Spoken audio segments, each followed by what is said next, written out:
След месеци отсъствие от ефира на Битви, Зейнеп Маджурова се готви за завръщане в предаването преди обед, но при условия, които сама е поставила: участие веднъж до 2 пъти седмично.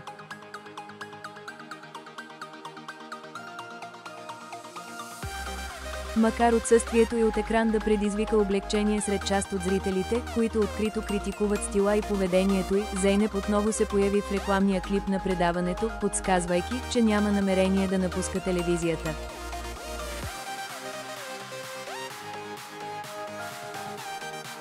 Напротив, тя остава в официалния списък на водещите в сайта на Битви и ще се върне в ефир през есента, но с далеч по лек график, пише Уикенд.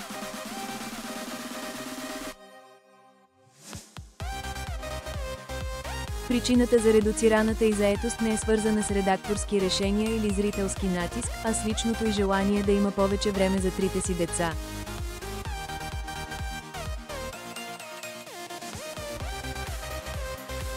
Според източници, Зейнеп намирала ежедневната работа в студиото за прекалено ангажираща, особено когато включва ранно ставане, ефир и подготовка по темите, избрани от екипа зад кадър.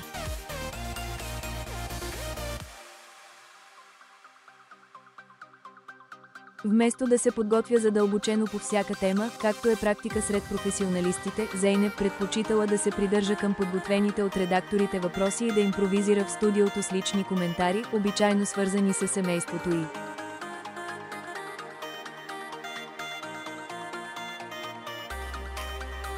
Според изданието, недоволството й от работната натовареност дори довело до конфликт у дома. Съпругът й настоял да се оттегли временно от ефир, докато й бъде намерено по-леко и приятно телевизионно ангажиране.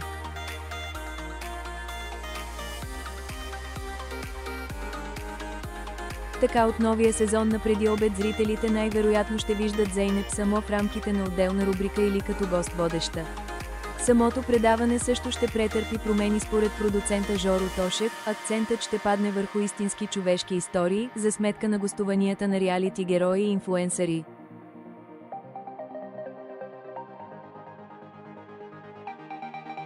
Дали новият формат ще бъде по-добре приет от публиката, предстои да видим.